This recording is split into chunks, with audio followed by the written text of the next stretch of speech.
College था, तो उन 5 सालों में भी मैं यहीं रहा लगभग, कलेक्ट्रेट से लेकर यहाँ तक। तो इस कॉलेज में जो आप ये समस्याएं रख रहे हैं, मेरी भी अंदर आपने इशारा कर दिया काफ़ी है।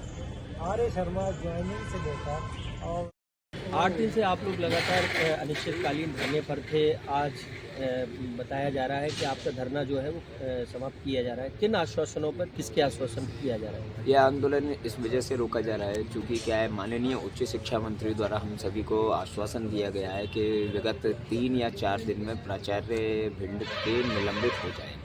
क्योंकि बीते दिनों पहले हमने ज्ञापन भी एक सौंपा था माननीय जिलाधीश महोदय को, इनके खिलाफ महाविद्यालय के प्राचार्य के खिलाफ ज्ञापन सौंपा था जिसमें कई विभिन्न प्रकार की अनियमितताएं थी।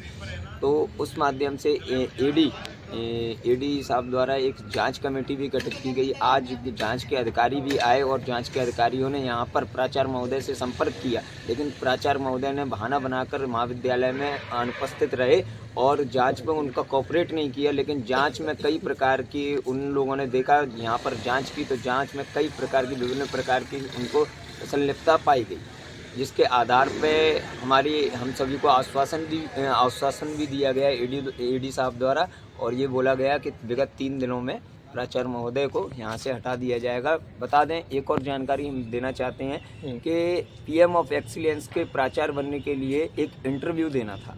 उस इंटरव्यू में इनका नाम नहीं था, फिर भी ये प्राचार्य कैसे बन गए, ये भी एक बड़ा खुलासा हुआ है। जी। अच्छा, एक बात है, आप लोगों ने कहा था जब तक प्राचार्य नहीं हटेंगे तब तक ये तंबू भी नहीं हटेगा। आज प्राचार्य का आदेश नहीं है और तंबू हटाना पड़ रहा है। नहीं, प्राचार्य यहाँ पर लापता है। विगत 3-4 दिन से प्राचार्य सर लापता हैं भिंड में, लेकिन वो यहाँ पर विद्यार्थियों से सामना नहीं करना चाह रहे हैं। हमें माननीय उच्च शिक्षा मंत्री द्वारा ये सीधे आश्वासन दिया गया है। और टीम भी आई थी क्या? टीम कितने सदस्य टीम आई थी? 2 टीम के सदस्य 2 थे। उस जांच हुई जिस महाविद्यालय में कई प्रकार की अनियमितताएं पाई गई, उस जांच के आधार पर हम लोगों को ये धरना प्रदर्शन समाप्त करना पड़ रहा है। क्योंकि एक जांच होती है, एक जांच में कितने दिनों का समय मिला है जी? कितने 3 दिन का समय हम लोगों को मिला है। अगर 3 दिन के अंतराल में हम लोगों को निलंबित अगर ये नहीं होते तो विद्यार्थी परिषद के कार्यकर्ता पुनः धरना प्रदर्शन करने के लिए बैठेंगे और एक उग्र आंदोलन करेंगे।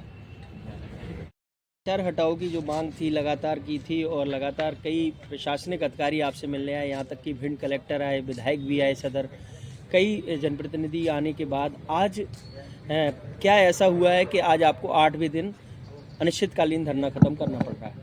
क्या है, विगत 8 दिनों पहले जैसा आपने कहा था कि विद्यार्थी परिषद इस महाविद्यालय के अंदर अनिश्चितकालीन धरना प्रदर्शन पर बैठी थी, तो मैं आपको बता दूं कि विद्यार्थी परिषद से क्या है, आज एक जो एडी महोदय के द्वारा एक टीम गठित की गई थी जिसमें ग्वालियर MLB महाविद्यालय के प्राचार्य और खान साहब जो थे वह यहाँ के अधिकारी आए हुए थे। तो जब महाविद्यालय के अंदर वह दोनों आते हैं, जांच कमेटी के जो दोनों अधिकारी, वहाँ महाविद्यालय के जो प्राचार्य महोदय हैं वो कहीं ना कहीं 3 दिन से लापता चल रहे थे और उनका कहना है कि वो भिंड से बाहर हैं, जबकि विद्यार्थी परिषद के कार्यकर्ताओं की ये पुख्ता बात है कि जो प्राचार्य महोदय हैं वो भिंड के ही अंदर हैं। कहीं ना कहीं वो अपनी भ्रष्टाचारी को छुपाने के लिए ऐसा बहाना बना रहे हैं। और मैं आपको बता दूं कि ये विद्यार्थी परिषद का जो आंदोलन है वो उच्च शिक्षा मंत्री के बिहाफ पर जो एडी साहब से बातचीत हुई है कि विद्यार्थी परिषद का आंदोलन अभी सर्दी के कारण आप समाप्त कर दो, 3 दिन के अंदर प्राचार्य के ऊपर कठोर से कठोर कार्रवाई करने का काम उच्च शिक्षा मंत्रालय करेगा। और मैं मध्य प्रदेश शासन और उच्च शिक्षा मंत्रालय को भी ये कहने का काम कर रहा हूँ कि विद्यार्थी परिषद 5 दिन इंतजार करेगी और 5 दिन तक महाविद्यालय के अंदर प्राचार्य के ऊपर कठोर से कठोर कार्रवाई नहीं होती है या प्राचार्य यहाँ से नहीं हटते हैं तो विद्यार्थी परिषद 5वें दिन यहाँ उग्र आंदोलन करेगी और अनिश्चितकालीन हड़ताल पर बैठेगी और यहाँ से भ्रष्टाचार को जड़ से हटाने का काम करेगी। क्या लगता है आपको, जो काम 8 दिन में नहीं हो पाया है, क्या लगता है आपको 3 दिन में हो जाएगा? बिल्कुल, अगर आश्वासन मिला है तो हम इसका इंतजार करेंगे और अगर नहीं होता है तो आंदोलन करेंगे, उग्र आंदोलन करेंगे, जिसकी संपूर्ण जिम्मेदारी फिर शासन प्रशासन की रहेगी। तो आज क्या लगता है आपको, आश्वासन जो मिला है वो काफ़ी मतलब सही मायने में सही मिला है? बिल्कुल, हमें भरोसा है पूरा? जी हाँ, लिखित आश्वासन मिला है जिसके ऊपर हम विद्यार्थी भरोसा कर रहे हैं। शासन प्रशासन पर पूरा भरोसा है जी। ठीक है, तो इसमें किन लोगों का आप आभार जताना चाहेंगे? मैं इसमें अपने कार्यकर्ता बंधु जो हमारे साथ में दिन रात, चाहे कितनी भी सर्दी हो, चाहे जिला अस्पताल में भर्ती क्यों ना होना पड़ा हो, फिर भी वह हमारे साथ कदम से कदम मिलाकर इस भ्रष्टाचारी के खिलाफ हमारे साथ खड़े रहे। एक एक महाविद्यालय के छात्र का मैं धन्यवाद ज्ञापित करता हूं, जो हमारे साथ में भ्रष्टाचारी के खिलाफ एक आवाज़ बनने का काम जिन्होंने किया है। और पुलिस प्रशासन जो हमारे सुरक्षा में दिन और रात जो खड़ी रही, उसका भी मैं धन्यवाद देता हूँ। और स्वास्थ्य कर्मी जो हैं, जो स्वास्थ्य कर्मी हैं, उनका भी मैं धन्यवाद देना चाहता हूं, जिन्होंने हमारे जैसे ही हमारी तबीयत खराब हुई वो हमें लेने आए। तत्पश्चात मैं मीडिया बंधुओं का भी मैं हृदय से धन्यवाद देना चाहूँगा, क्योंकि जब हमारी जो अनिश्चितकालीन धरना प्रदर्शन चल रहा था, उसी बीच जो मीडिया है उन्होंने हमारा जो आंदोलन है उसको उच्च शिक्षा मंत्रालय तक पहुँचाने का काम किया।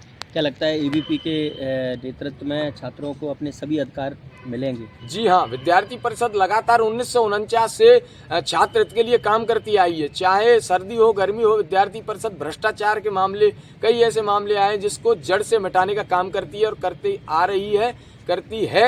और आज भी आपने देखा है कि भ्रष्टाचारी कहीं ना कहीं महाविद्यालय के अंदर से जाती हुई दिखाई दे रही है। ये विद्यार्थी परिषद की एक बड़ी जीत है। बहन, आपने कलेक्टर से भी शिकायत की थी और विद्यार्थी परिषद के साथ आप कंधे से कंधा मिलाकर खड़ी रहीं, और आज 8वां दिन है और आज आपकी अनिश्चितकालीन जो हड़ताल है वो ख़त्म हो रही है। पहले सुरक्षा को देखते हुए आज आपको कैसा महसूस हो रहा है? क्या लगता है महाविद्यालय में सुरक्षा माकूल हो चुकी है अब?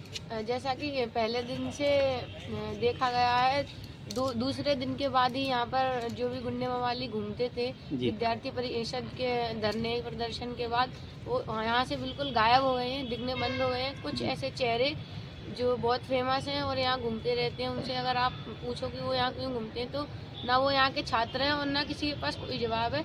तो वो कई दिनों से यहाँ देखने को नहीं मिले हैं।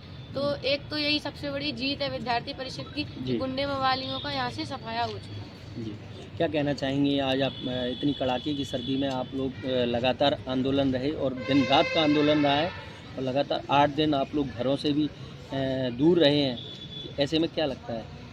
देखिए, ये बहुत ही संघर्षशील रहा है। हमारे भाई हमारे लिए दिन रात भूखे प्यासे यहाँ बैठे रहे हैं और इसकी बड़ी जीत भी उनको मिल गई है। जैसा कि आपको पता ही है, उच्च शिक्षा विभाग के बिहाफ पे आज AD सर ने हमसे बात की और हमको ऐसा कहा कि 3 दिन में वो इसका निराकरण करेंगे। तो यह हमारे भाइयों के लिए बहुत बड़ी जीत है और वो हमेशा ऐसे ही हमारे साथ कंधे से कंधा मिलाकर खड़े रहेंगे। क्या नाम है? साक्षी राजावत, विभाग छात्र प्रमुख, विद्यार्थी परिषद। MGS कॉलेज में पढ़ती है? कौन सी क्लास की छात्र? BCom 3rd। जिंदाबाद जिंदाबाद, long live long live, ABVP long live, long live long live, ABVP long live. आ गई है परिषद, छा गई है परिषद, आ गई है परिषद, छा गई है परिषद। आर्य शर्मा मुर्दाबाद मुर्दाबाद मुर्दाबाद, आर्य शर्मा होश में आओ, होश में आओ, होश में आओ। अब तो ये स्पष्ट है, अब तो ये स्पष्ट है, आर्य शर्मा भ्रष्ट है, अब तो ये स्पष्ट है।